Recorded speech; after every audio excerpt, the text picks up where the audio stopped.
Welcome to CPG Vibes. No script, just chat. We talk all things food and beverage and so much more. Feel our vibe and search for CPG Vibes on Apple Podcast or Spotify, and make sure to give us a 5-star review. If you'd like to sponsor our show with your product or service or be a guest, email us at cpgvibes100@gmail.com. Now your hosts, me, Alex Baer with Genius Juice, and Wade Yenny.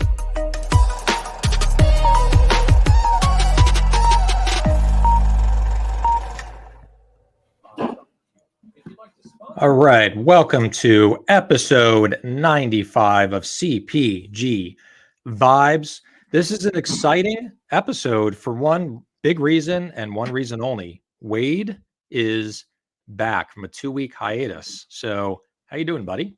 I'm doing good, man. How you been? Doing good. You've been the traveling man. You came out to Southern California. I can't say LA. Well, you were in LA, but Southern California twice. One for the holidays, one for Project Nosh through BevNet. So tell us, how were your travels? Oh man, I got to tell you, they weren't without incident. We going back to the personal trip, which was the week of Thanksgiving.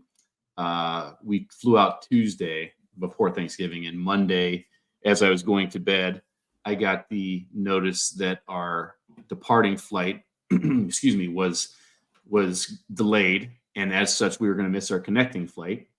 So I had to hurry up and switch that around. So we got out there roughly about a half an hour later than originally planned. And then coming back from San Diego, we were literally on the shuttle to the airport. If you rent a car at the San Diego airport, they have all the shuttles all the rental cars in one facility. Then you have to take a shuttle to the airport. And we were on the shuttle to the airport and got a message that our flight was going to be delayed.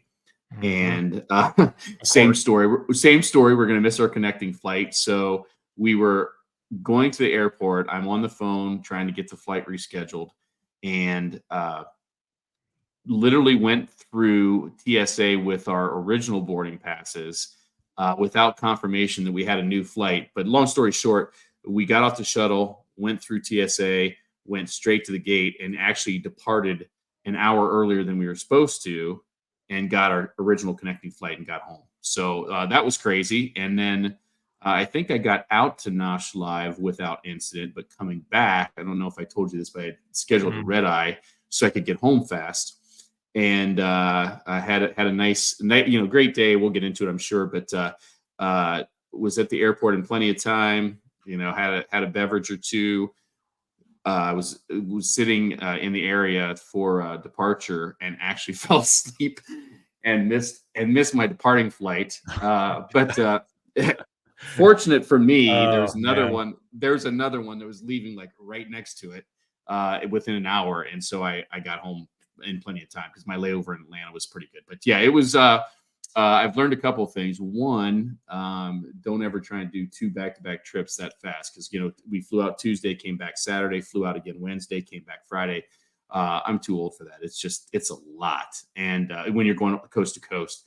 And two, if it's up to me, I don't know that I want to travel the week of Thanksgiving again, because it's just so chaotic. The Nosh event was fine, that as far as the travel goes, but Thanksgiving was just a zoo, and it was a lot, but it was good.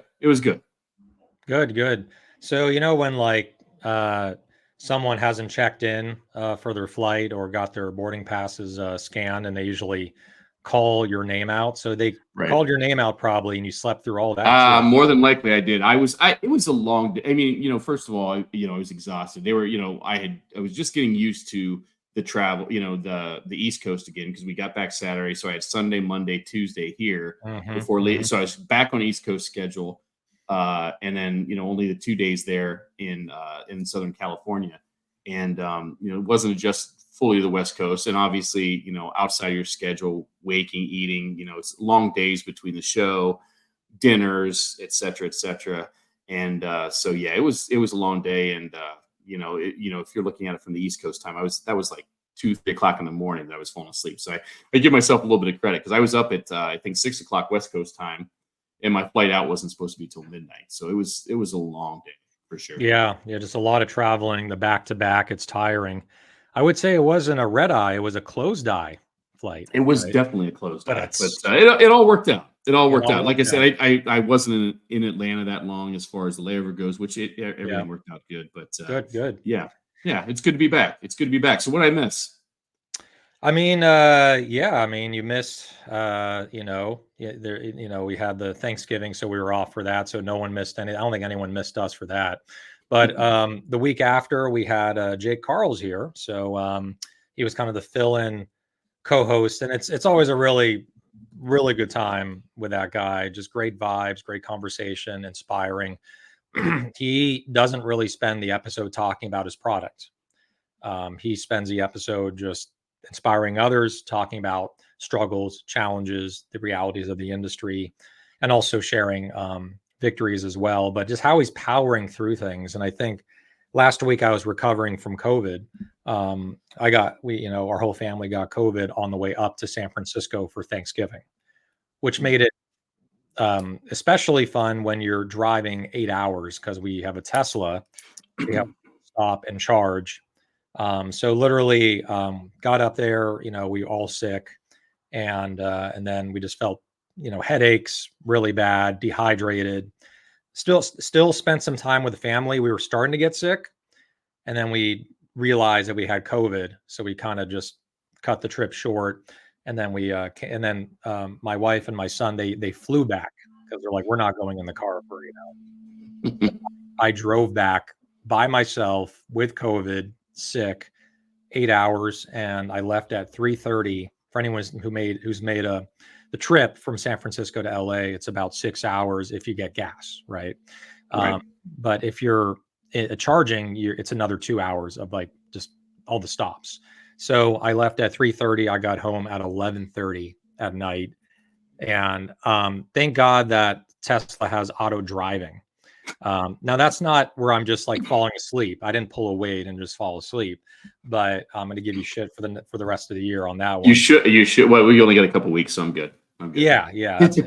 You're getting off pretty much almost scot free. I'm probably borderline narcoleptic, anyways. I mean, if you just keep talking long enough, I just sit here, I probably could fall asleep. It's just how I am. I mean, it's just the way I'm built. But yeah, I deserve a little shit here and there on that one. So that's there fine. you go. Hopefully, I'm not the cause of you falling asleep on the show.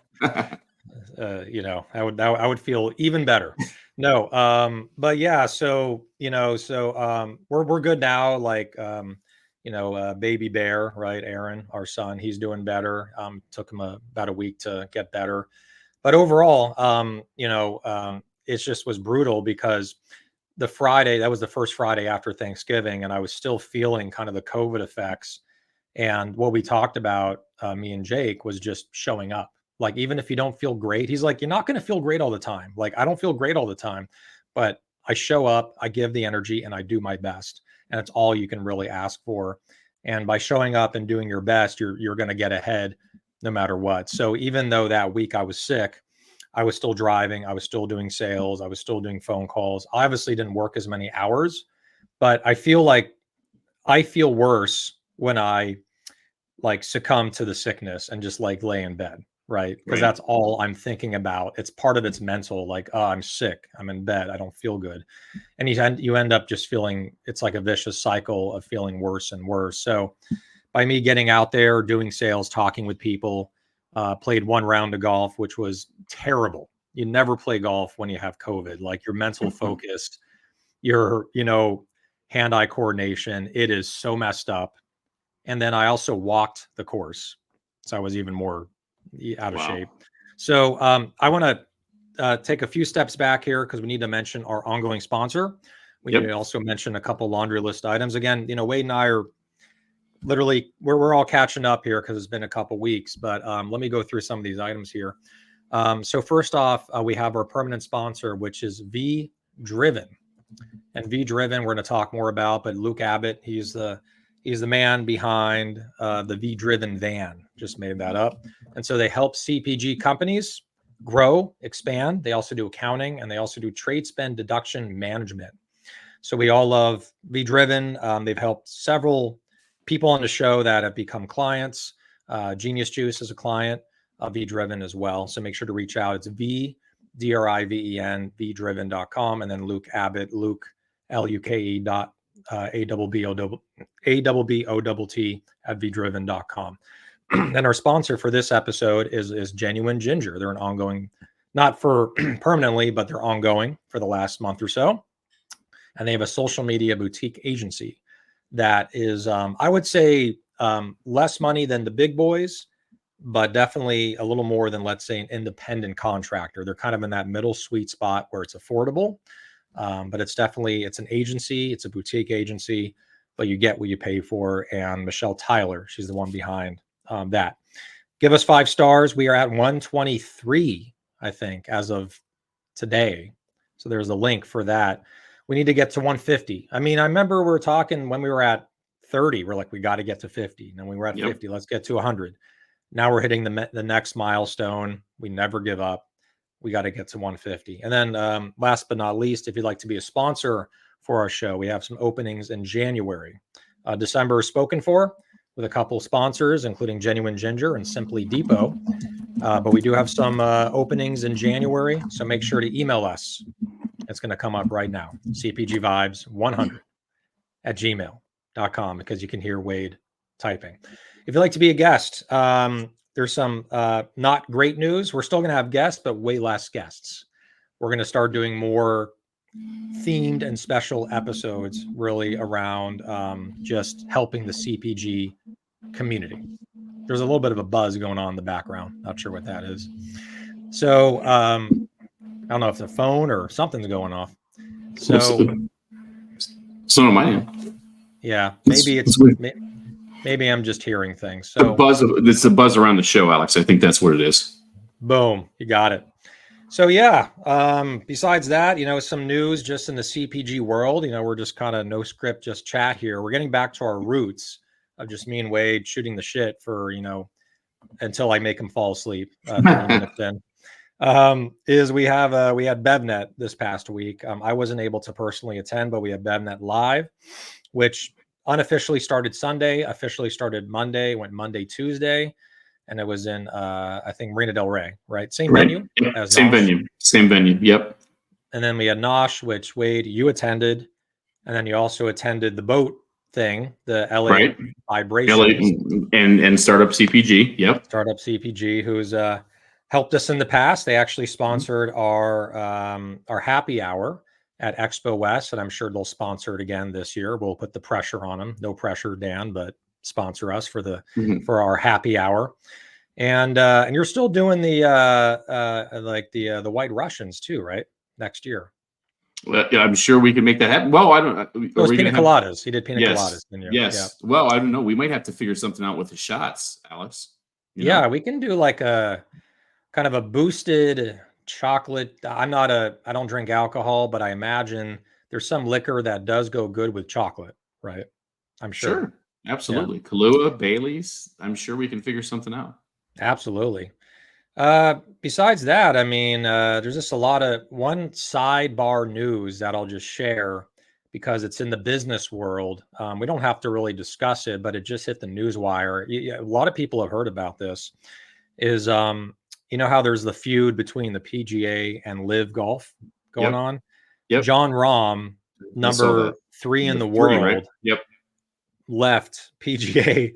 He's getting paid $500 million to go to Live. I know we're not a golf podcast, but that's insane. And so they're scared that could really damage the PGA because they're not losing top 50 players. They're losing top 5 players, right, which is crazy. Some of the top players are not going over to Live, Rory is not, Scotty Scheffler is not, but they threw $1 billion at Tiger Woods to try to get him to go to Live. $1 billion. It's amazing. And he turned it down for good reason. The PGA built his entire career. So anyway, what else shall we talk about? Any CPG news that we can share here? I think we should talk a little bit about the event, Nosh Live, and sure, obviously BevNet a little bit. It's my first time in attendance, and I had a post about it and talk a little bit. And I'm just going to start this by saying that I'm still catching up from emails. So, I think I had 30, 35 appointments, 10-minute appointments between the, 2 days I was there. And, I had my little barcode, my business card, my electronic business card for people to contact me. And I have to commend those that have reached out to me already. And some of them were already starting Friday night. I left Friday. I was getting emails Friday night, Saturday, Sunday, Monday, and I'm trying to get back. I've got some LinkedIn messages. I'm trying to get. It's just been, trying to get back to work. Between the personal time the week before, Nosh Live last week, I'm catching up a lot. So if I haven't got back to you, I'm working my way down the list. Just be patient.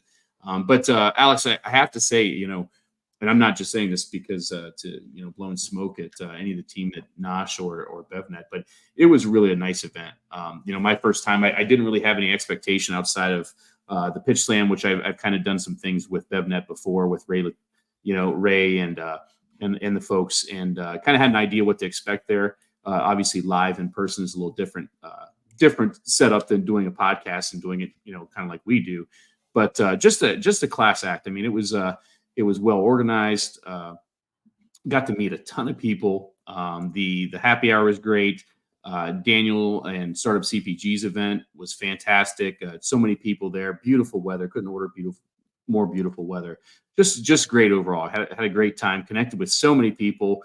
Talked to folks from Whole Foods and Sprouts and Kroger, and I can't even begin to talk to the brands. I had so many brands there that I got to meet, founders, and the winner of the Pitch Slam was Ben Bacon from Lentiful, which I don't know if you've had that product, Alex, but I'm sure that's something that should be right up your alley.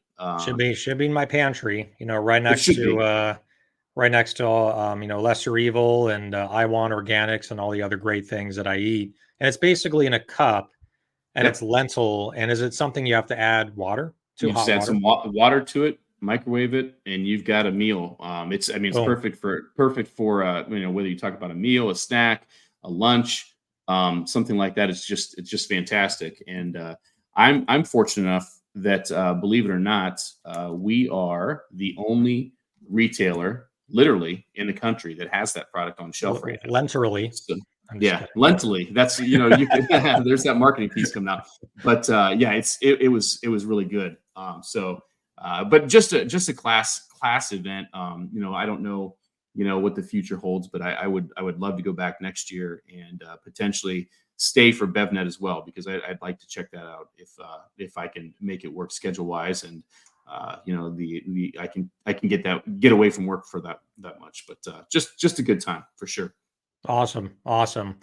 Yeah, I mean, I do feel the ticket prices are a little high. That's just me being super honest. That wasn't the main factor for why I couldn't go. I literally could not go. I had meetings and was in the field.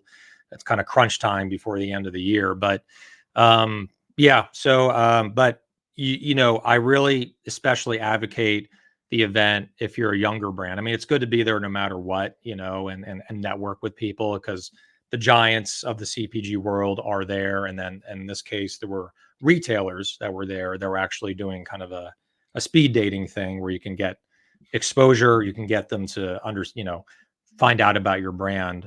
But if you're a smaller brand and you're just getting your feet wet in the CPG industry, I remember going to BevNet Live in 2014, 15, 18, 19, and then 21, that the amount of connections you make and business cards and cell phone numbers, people that literally it's very hard to get FaceTime with these people.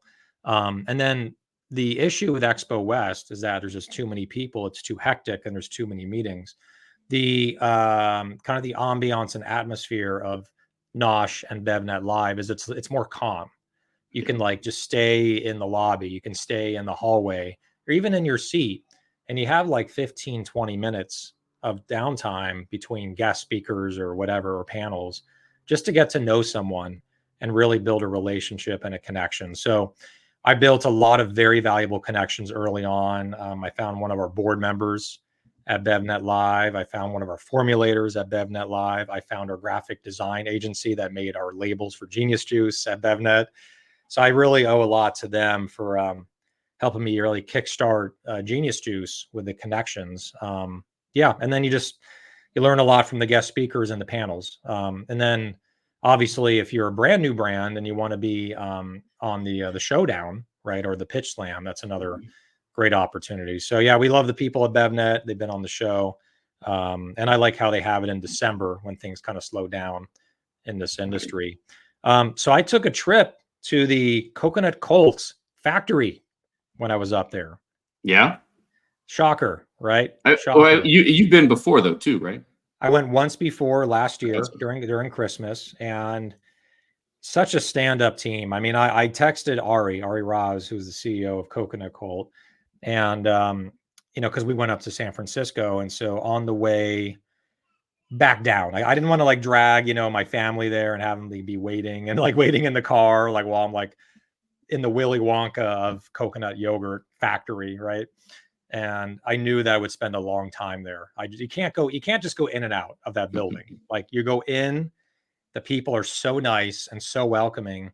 And one of their operations people, Tim, he basically gave me on the spot a 6-pack of the Coconut Colt, a little 8-ounce. He gave me he's like, what do you want? I'm like, I'll have chocolate, strawberry, and original.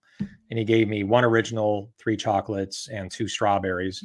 I didn't want to carry too much because I didn't want it to go bad. Right. And I was putting it in fridges and hotel rooms. I was like paranoid it was going to go bad. So every time, the first thing I took out of the car when we checked in the hotels was not the bag. It was the Coconut Colt. And so, but he also sent me some online exclusives, limited drops, just for visiting.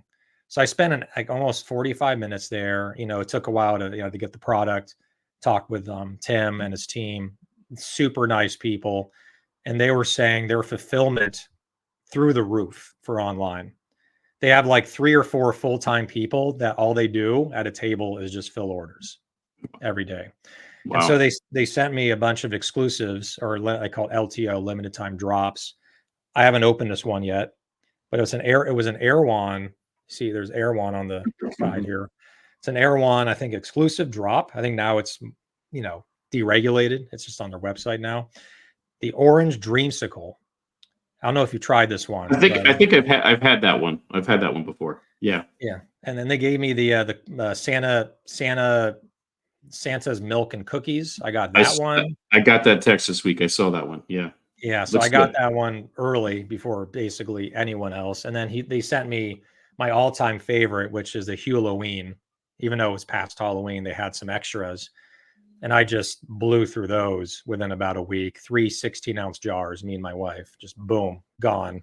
Nice. So big shout out to the Coconut Colt team for welcoming the Alex Invasion in San Luis Obispo and going in there. And the other cool thing was they couldn't really show me the details of it, but from a distance, I saw how much bigger their production line got versus last year, because I went 2022. Here we are, November, when I visited, November 2023, and their production line was like I didn't even recognize it. It was like a totally new machine, cappers, fillers. They had more of those, those little, not a fridge, but a little box that kind of heats the product to make it ferment. They had way more of those lined up against the wall. So it was cool to see that they're growing. And the one thing I told them was, it's good to see a product that's actually great for people that's growing this quickly. I love seeing that. Right. They're doing a lot of things right. That's for sure. There's no question about it. They've got they're nailing the marketing. The flavors are spot on. The LTOs are great. They're just firing on all cylinders. So no surprise to me that they're doing as well as they are under Ari's leadership. And just excited to see them continue to grow. Yeah, and they have their second facility in Ogden, Utah, which is cool. So they're able to kind of, apparently they were doing 8-ounce at one facility and 16-ounce at another facility, something like that.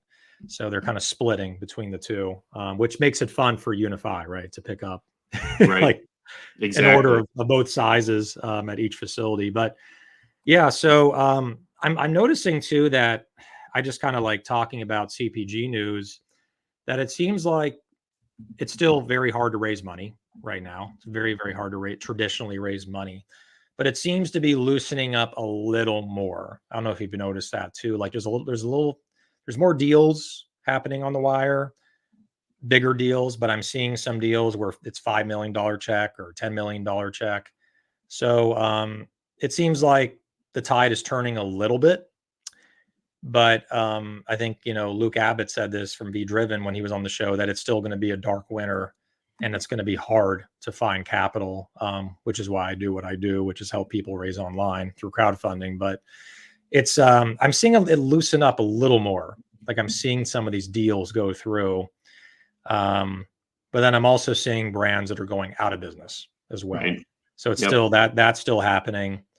And it seems to me that because I visit a lot of independents and it's just the big guys are winning right now. Like the Costco's, the Targets, they just have so much marketing power and the prices are so low and consumers are so price sensitive now. Like even I'm getting price sensitive, I'm like, should I buy that? Or I'm not like splurging like I used to on items at wherever, Whole Foods or Sprouts. And so the more price sensitive people are, the more that the bigger guys win, just because the smaller guys have to mark it up more, right, to cover their overhead. With the exception of Erewhon, I think Erewhon, which is a smaller guy, they're winning because they're very niche and specialized, but and just high end premium, and offer things that you don't find anywhere else. But yeah, that's what I'm kind of seeing. I mean, what do you think? Yeah, I don't disagree. And before I go off on that, I do want to plug another podcast. Since you brought up Luke, he started his own podcast this week called Reconnected, and his first guest was Jimbo. Jimbo himself. So if you haven't had a chance to listen to it, it was good. But I want to make sure I plug that for Luke, and word has it, Alex, I don't know that I'm saying something out of turn here, but word has it someone we know pretty close might be the second guest. So wait a week or so, we might find out who that is. But foreshadowing. Very close. Yeah. But no, I think you're exactly right. I think we've talked about this over the last few weeks. Obviously, me being gone, we haven't talked about it, recently, at least in my world. But capital is definitely harder to come by. I think investors are being more selective. We've been on this marching orders here for how long, as far as inch wide, mile deep, and now more than ever, it's there. I don't have. I think I've mentioned this on the show before. Maybe I haven't, but I don't have the numbers in front of me. But I had some data with regards to innovation and the amount of new items that have been introduced.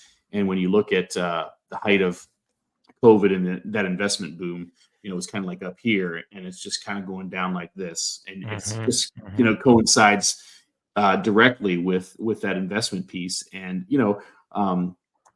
looking at loans, I think a car loan right now is, I think is pushing 6% plus if you're lucky, and upwards of 10%. Homes are like 8% right now. Yeah. I mean, so it's just money is expensive right now, and if you're an investor, you're certainly going to be very wise with that money, and you're going to make sure Alex, you're neck deep in it with what you do personally, as well as kind of your side project with the crowdfunding. Investors ultimately invest to make money, right? So they want to get that return, and right now it's more important than ever to make sure they're getting that. And I think that's why that selectivity is so important. And I don't see it lightening up anytime soon. I mean, it's just, I don't see it on the horizon. I think we've got a good 6-9 plus months ahead of us that times are going to be tough. Exactly. Yeah. I mean, I would see 2024 to be a continuation of 2023, where it actually might, even though things are kind of loosening up on some deal flow, as far as being a small brand, when I say small, like sub 10 million, right? That to me is like middle markets, like kind of 10, 15, 20, 25 to 50. So, but small brands are going to continue struggling to raise money, to get by, to lower their cost of goods sold. the cost of hiring people, right? The cost of merchandising. You're kind of, a lot of these small brands are under pressure to keep their price down in retail, right?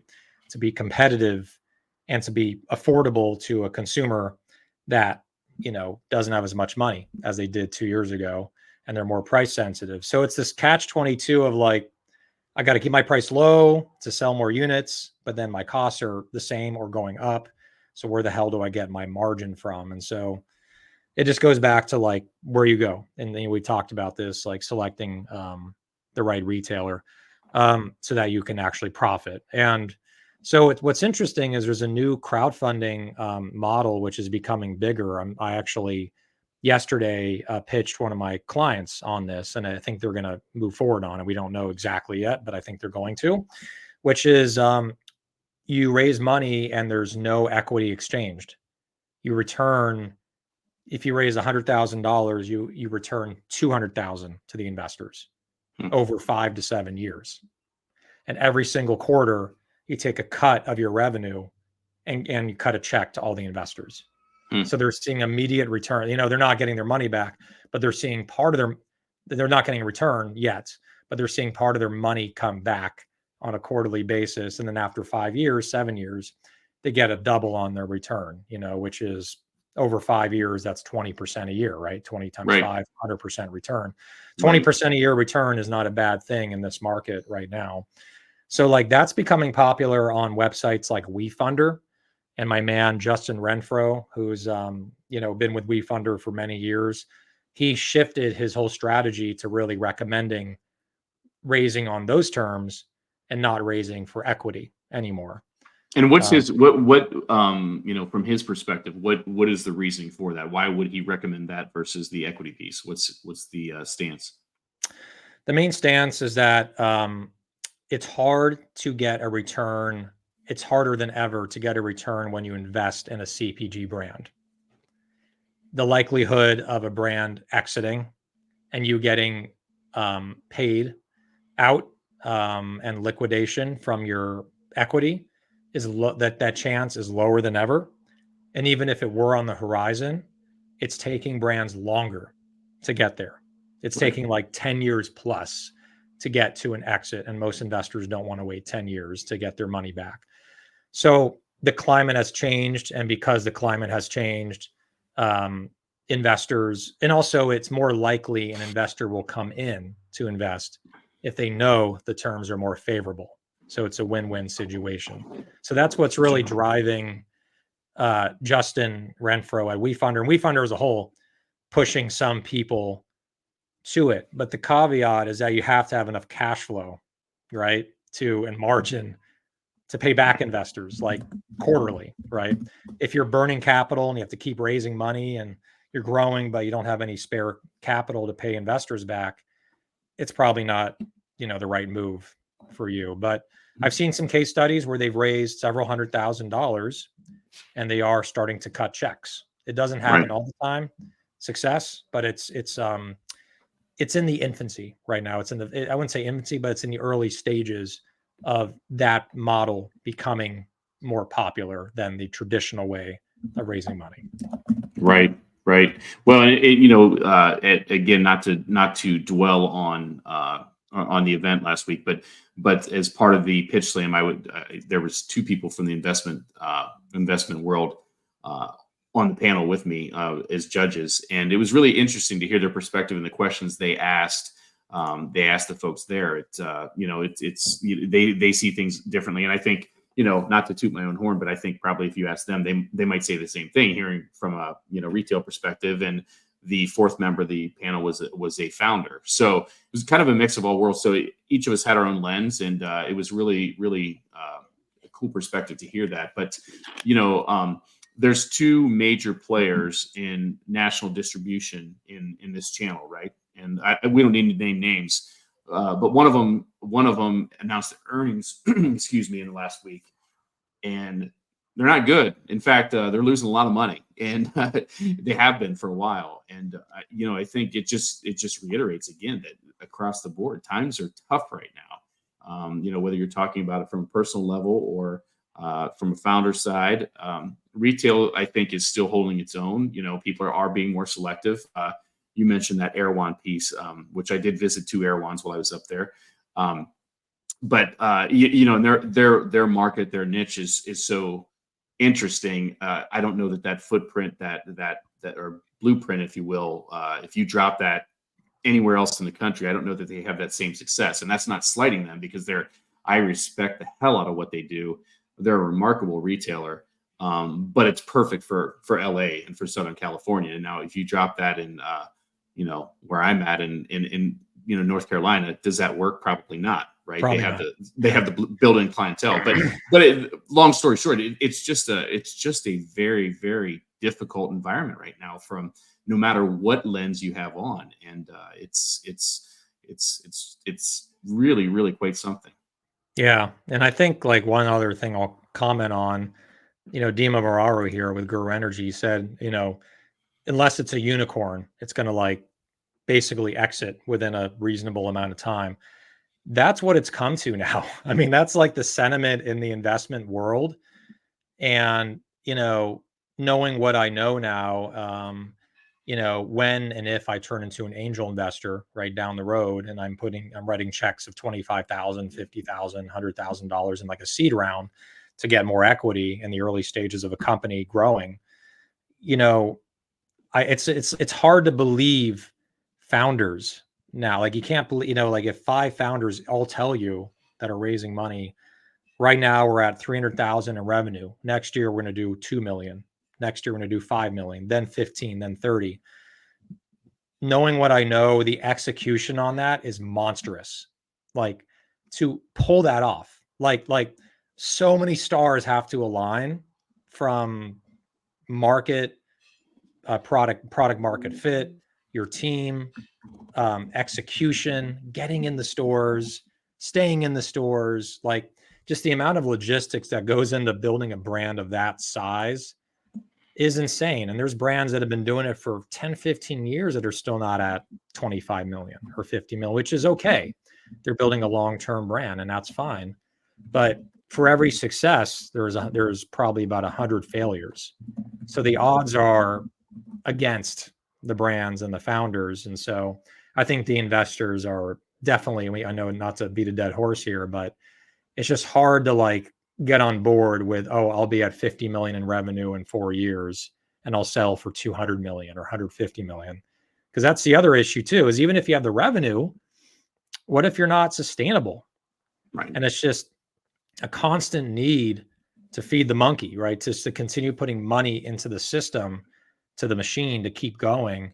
Now you have a brand that is not sustainable, not profitable, but they have a lot of revenue, and they're not going to be worth that much. Or Right. no one's going to rescue them, and they file for bankruptcy, right? Which is like Tattooed Chef. They filed for bankruptcy. They were doing 210 million in revenue, but no one wanted any part of it because it was losing massive amounts of money, right? I don't know massive, but it was definitely losing money. So that's, it's a real catch-22, because if you want to grow quickly and appease investors, you got to burn cash, like, to grow quickly and to get a return in 3 to 5 years. You got a lot of money, execution, a lot of people, build revenue quickly. But if you're building revenue that quickly and you're putting in all this money to prop it up, you're probably not making money. Right. So right. Where the hell do you go from there?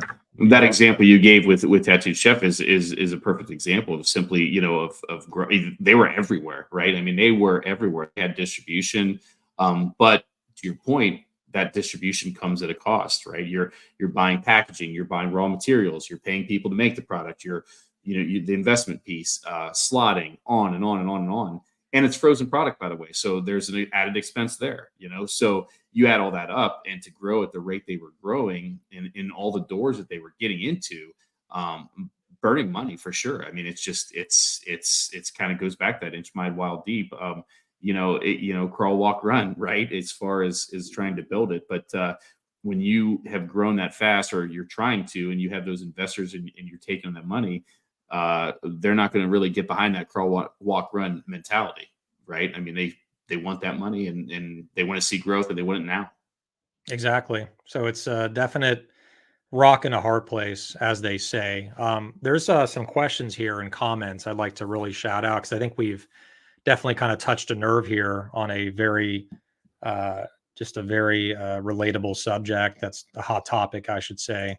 So you have Jeannie Gregory mentioning about Erewhon. There's going to be a store outside California in the next year or two. I think they're going either New York or Austin. I was going to say I've heard the East Coast and hey, again, this is not a bad. I respect the heck out of them. My Yes. point was is and I had dinner there with our friends from V Driven, Luke and Sasha, before I left on Friday, and I mean I just was in awe. I was in awe of, first of all, just if again, not having been there, I think the last time I was in one was when I was out for Expo, but just seeing the retails, it's just another level, right, as far as retail goes. And I was really amazed by, they had a cold case, which is one of the fastest moving cases in the store, any store, because everybody wants something to drink, and it looked impeccable. The store was busy as all get out. I mean, it was around dinner time. Which location did you go to?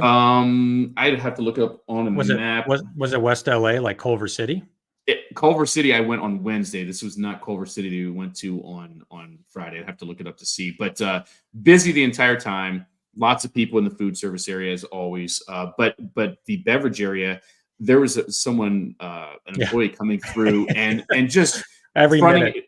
fronting it, just fronting it up. He wasn't stocking. He was just pulling things forward. Yeah. And coming from a conventional background where if you shop around dinner time or later in the evening, you're going to see some, depleted Holes. conditions. It looked impeccable the entire time I was there. I mean, just absolutely impeccable. It's just amazing to see.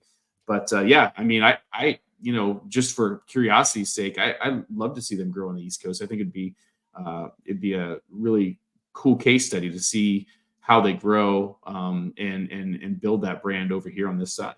Yeah, I think the sky's the limit with Erewhon. I mean, you have Seattle, which I think they would do very well at.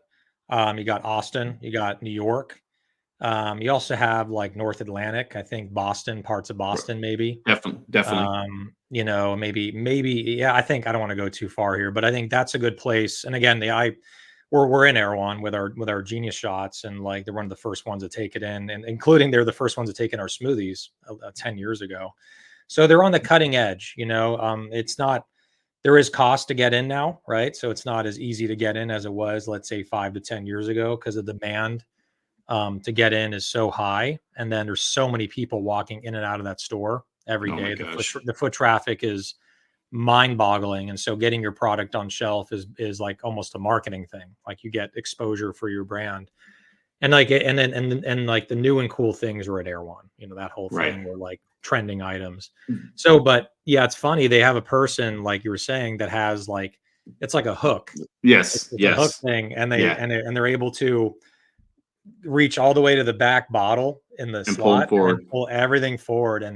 And they go like this. It goes this when they twist it that way to get it in, and then they twist it back and then they pull. It was the other thing that was really noteworthy for me, again, coming from a conventional background and knowing the state of labor, and how difficult it is to find help. I bet you they had more people in that food service area than the store we were in, the time we were there, than most other retailers have in their entire store at the same time. I mean, because we had carne asada, and I think they filled it 3 or 4 times while we were. I mean, they were back there cooking it the entire time. It was just a nonstop flow of people. It just really was remarkable. Just exactly. Crazy. Well, like anything, it's. I feel like they're the new Whole Foods, and I say that like what Whole Foods was 10 years ago. Where you go in, and Whole Foods is still great, no doubt. Like I still go in, I shop there all the time. But with Amazon, Whole Foods has brought in a lot of more national brands, right?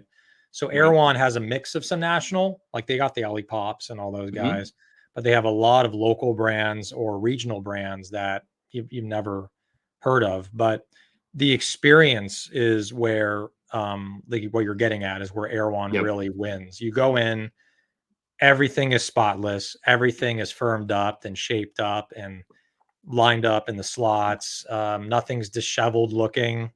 the staff is upbeat. They're running around, they're doing things, they're talking with customers. And they always have demos there too. Their demo program is Yep. pretty aggressive. So there's always a demo going on right across from the beverage shelf. We've done demos there all the time with Genius Juice. So it's cool to learn from them. But I think they just pick really, what I find amazing, the last thing I'll say is when they opened in Silver Lake, you know, um, before that, I don't even know what the hell it was, right? It was like, I don't even know what it was before. It looked like maybe an empty, whatever, a warehouse or something. It was very industrial Right. looking, right? And when Erewhon comes into town, suddenly people just gravitate towards there. They find it, they follow it. And in the Silver Lake location, for anyone who's been to the Erewhon Silver Lake, on the street in front, there's a center, like a place where when you turn, you go between the two yellow lines. Yep. People just, there's no parking spaces on the street. It's all taken. People just go into the middle yellow lane and put on their hazards. Like it's all illegal, Right. but everyone does it, including me. And you just jump out and you're like, you run in and get your food, run in, get your juice, Yep. and then you come back out. And so it seems like wherever they open, people just flock. And from, it used to be an empty parking lot, an empty street is filled with people. And it's amazing to have that kind of power to pull that Definitely. many people in. Venice was the store I was in, by the way. I just checked. Venice is my favorite store. The parking is atrocious. It's like hard to get in and out. Yep. But they have someone directing you. There's someone out there directing. I mean, from the minute that you pull in to when you pull out, there's like people shepherding and kind of, guiding you through the entire experience. The hot bar is also fantastic. I eat there all the time. So there's a question. I was going to ask you if you saw Gavin's question. Yeah. We're both clicking at the same time. Who's got it? You got it. All right. So Gavin Conkle, who, by the way, joined Cloudwater. So congratulations on that, Gavin. So what would be he's asking, what would be your main questions you'd ask a founder if you were thinking of investing? It's a really big question. I would say, please realistically tell me what your sales projections are. Like no fluff, realistically, if 50% goes right and 50% goes wrong, what's going to be your sales projections? Number two question, when you confident, 100%, fairly, very confident that you can hit profitability. And number three, do you have a payback structure instead of just waiting for an exit? Like that would be, and again, I would be probably one of the tougher investors, but I would be like, if I put in 50,000 or 25,000 in, could we set up a structure where you pay it off over time and give me a return? I was going to say, do you dive into that though? As far as when they say that number, you say 50% right, 50% wrong. Do you, I see some things coming up here. Yeah. As far as if trusting and whatnot, and I was going to get into it. It's hard to trust. Are you going to, okay, so now how do you, now that you have that number, how are you going to get there? Like where's that money coming from, and what retailers and what do you pry into it, or do you just, where do you go from there? Yeah. I mean, I would definitely ask for a bottoms up of where are you going? When are you going to get in there? And what type of velocity is that going to drive? And I also like to see data as well. I missed that part as well, is what have you done in the 200 stores you're in, right? And I would want to make sure that if I were investing, that I see traction. I see some kind of traction over a couple years, like some proof of concept that this is being embraced in the marketplace and there's demand for it, and seeing strong velocity, even though they may only be in like 300 stores. If I see strong velocity in Vons, right, or in Target, or even in Whole Foods or Sprouts, that's promising, as long as they're not just spending a bunch of money on marketing. The other thing that I would look for is experience. I mean, which kind of leaves some founders out in the cold that are doing this for the first time. But again, we're in a environment where you want your money to be protected. So you look for a founder that has done this before successfully, that knows their way around managing and operating and the vision of a CPG business. And then I just have to like the product, and the product needs to be relevant. It needs to be something that is trending and in demand, and it's not going to fizzle out. Like I would have never, in 2019, if I had that kind of money, I would have never, I would never invest in keto, because keto to me is a fad. You don't see it as much now. It's kind of going away. It's still there, but it's kind of going away. But there are certain things like prebiotics or sparkling or functional ingredients, adaptogens, mushrooms, which is here to stay. It may not be in every market, but it's here to stay. So I think that kind of sums it up, is like having the founder kind of stress testing their projections, like how are you actually going to get there? Experience, great team, great product. And to me, the most important is seeing traction and velocity already. Because if they're going to do well in 300 stores, once they go to 4,000 or 5,000 stores, maybe they can repeat. It's replicatable to get that kind of velocity in more stores across the country. So I'm going to say a follow up, but it's not really a follow up to what we're talking about. But if as you look at it, if from an investment perspective, or just from your side, from your background and founders, if you're looking at, so many times you see when you read through these decks that, what they're going to use the money for, and obviously it's going to be, more inventory and more, blah, blah, blah. But then oftentimes you'll see, they're going to add on some help. And I kind of wanted to steer the question that way. So as you're building from the ground up, you're bootstrapped, you have one people, maybe there's two co-founders, what have you, and they're looking for that next person for the team. What's the first? Is it marketing? Is it operations? Is it sales? What's the next person on the team after that core group of? Let's just call it one founder or two. What's the next? What's that? Call it first hire. What is it? Well, I mean, to me, I'll answer it this way, where the founder has to be really damn good at sales, period. Like they have to be a salesperson, and they have to be able to clearly explain their product and get people excited about it. And usually, when you look at Chris Hunter of Koya, or you look at Yanni Huffnagel of Lemon Perfect, they're just great salespeople. I mean, they know how to talk. They're great. They're more than just salespeople, obviously, but they know how to sell a product and get someone excited about it. So without sales, you don't have a company. So I think, like, to me, there's two important hires, not just one. So I'm going to answer your question with a kind of a different answer. You need to have an operations person that is honing in obsessively about margin, cost of goods, margin, and picking the right co-packer, or managing your own, manufacturing, right, very well. So, because product quality is king, right? Yeah, you're going to win on product quality. So you have to have a great operations, whether it's a COO or an operations director of operations, to manage the costing, the margins, and quality control. And then second, but not in that order, and no particular order, sales, VP of sales. They can open doors. They have pre-existing relationships, and they're able, once the product's made, they can just pick up the phone and present it. And the salesperson has experience on where the product should go, like not selling into the wrong retailers. Right.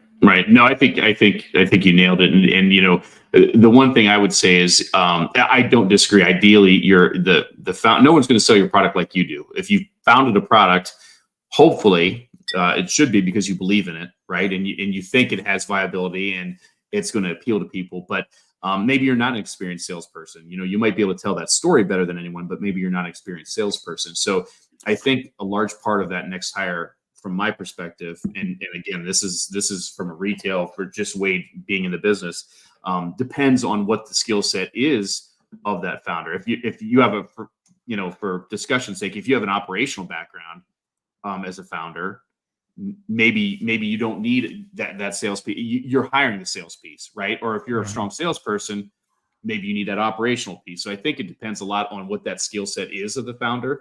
But you could be a great salesperson as a founder, but if you don't have, to your point, those relationships outside your area, you're going to need some help. right? I mean, you're not going to necessarily have those doors and connections and relationships to start knocking on doors and getting in and growing distribution. So it's an interesting question, because I think I see Namik commenting on here that he's at that position. I think there's a lot of people in that position. They're getting started, they have an idea, or they're coming out of a farmer's market and just getting their feet wet. What are the next steps? And I think it's really important discussion. And I think that's why we see so many people going that fractional route, that you're not committing to a 6-figure plus salary right off the gate, right? Maybe it's a 3-month, 6-month contract of some kind to get things rolling before you commit long-term, because if you commit to 6 figures plus before you're ready, it's a big check, right?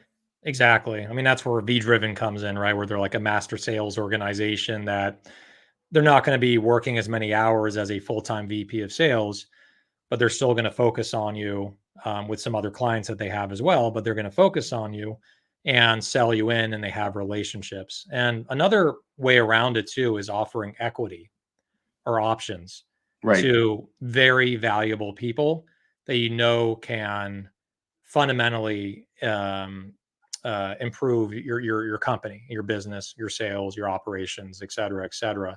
So someone that's proven themselves, they probably have some money in the bank, right, from their previous successes, and so they're willing to take a risk and say, you know what, I believe in the product, I believe in the founder, and I will take this operations role or VP of sales role for X percent less than what you normally would pay someone, but I want whatever you're not paying me to be converted over to an option or equity, so that if this really takes off, and then they're more motivated, right, to skin in the game. Grow. That's skin in the game. Then.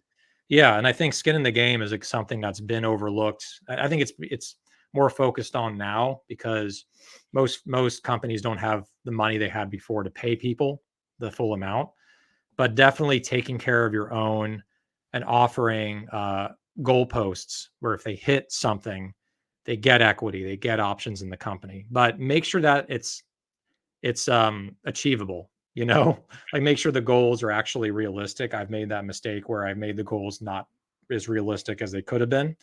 And so it's hard for that person to hit those goals and earn equity in the company. So it's tricky, man, because even if you have all the right people and the right execution, the product has to hit too.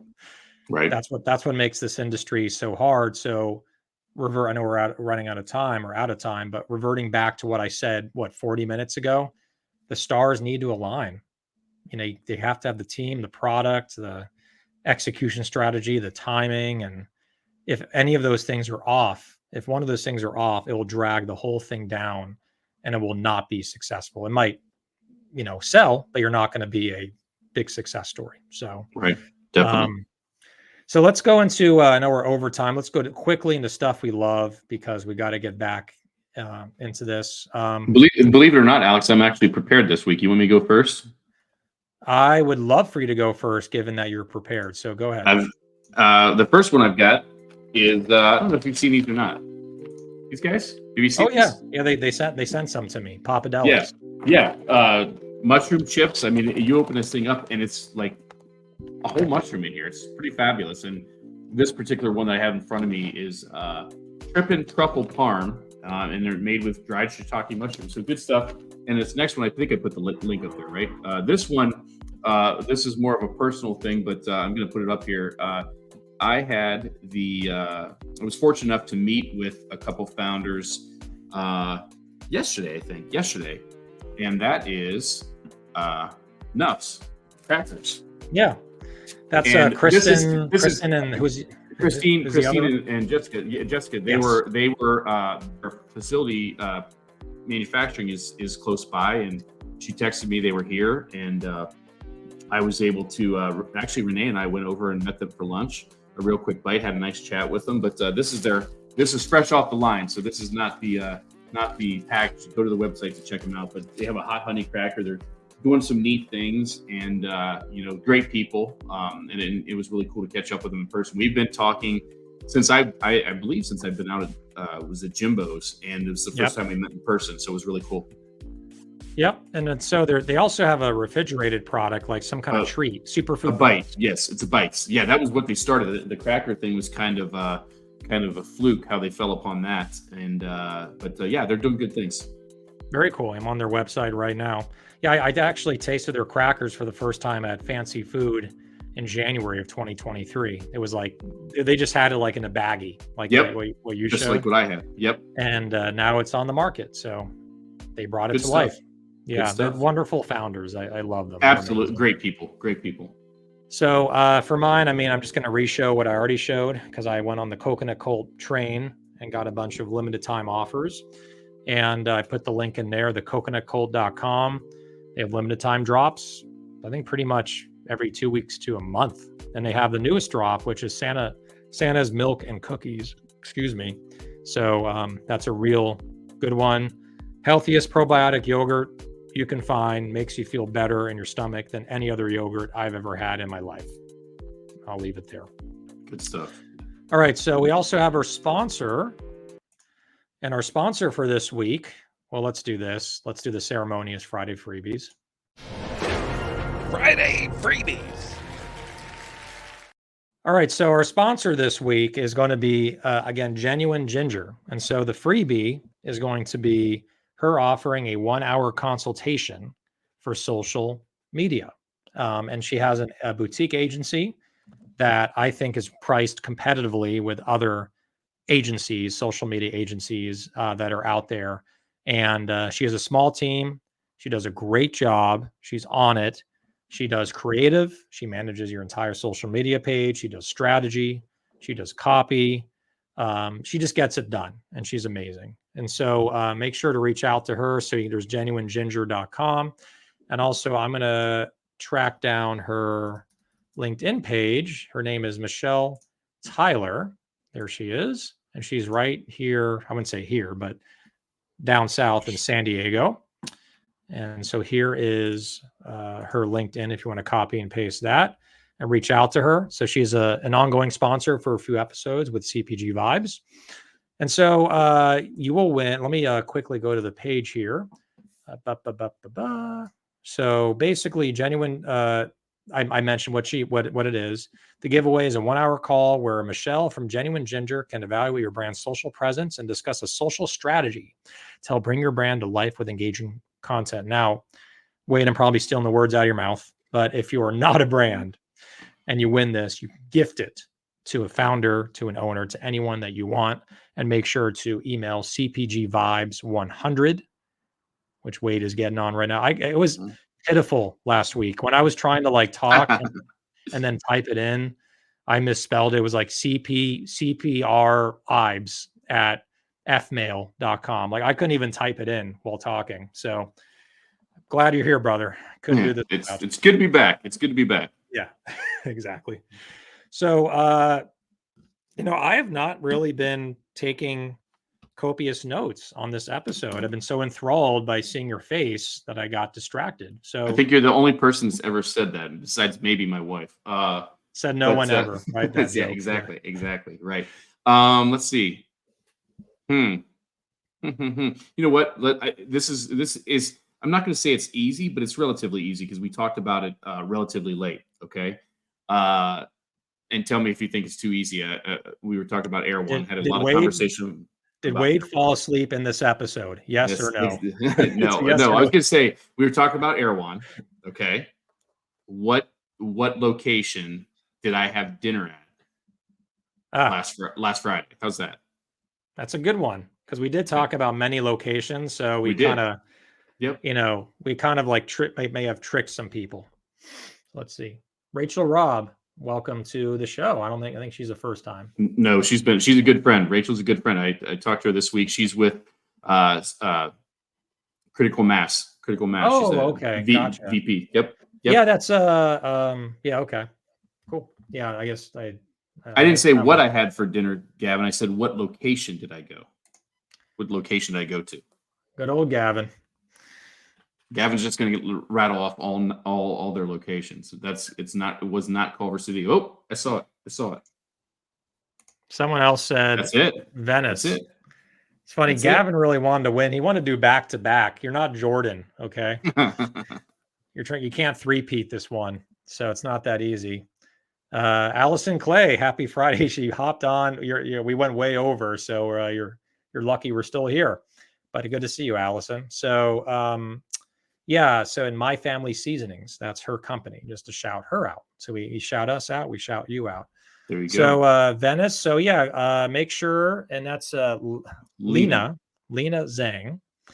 I'm not going to try to pronounce your name in parentheses. Make sure There's where to email. email There you go. cpgvibes100@gmail.com to claim your prize. Is she a brand owner? We can look her up on. I was going to say she'll have to tell us. Lena Zhang. She's here, building the city of tomorrow, and she's in Pasadena. And she is an architectural engineer, and she's a co-founder of a B2B retail SaaS software program. So I imagine that she's probably going to be gifting this. Just don't gift it to Gavin because he's already won last week. Yeah, I will tell you. Haha. Yay. Okay, good. Okay, great. All right. So good stuff. Thank you, everyone, for tuning in. And we will be back next Friday. And there's going to be a new sponsor that's on board, which is Simply Depot. We are working on a potential guest for next Friday, but we don't plan anything in advance. So why would we? Why start now? Exactly. So we'll see you Friday, 2:30. And then I think the next week is the 22nd. So we'll discuss whether we'll have that final show before Christmas. And everyone take good care. Thanks for joining us. And Wade, appreciate you sharing all your insight because you're the true genius, not me.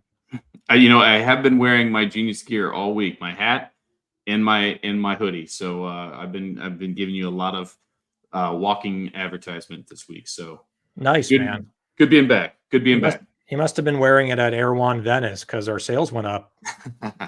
Mysteriously, our dinner velocity over there went up. Nice. Yeah. All right. Well, take care, everyone. And we will see you next week. Same place, same time. Make sure to give us 5 stars and have a good rest of the day and have a wonderful weekend.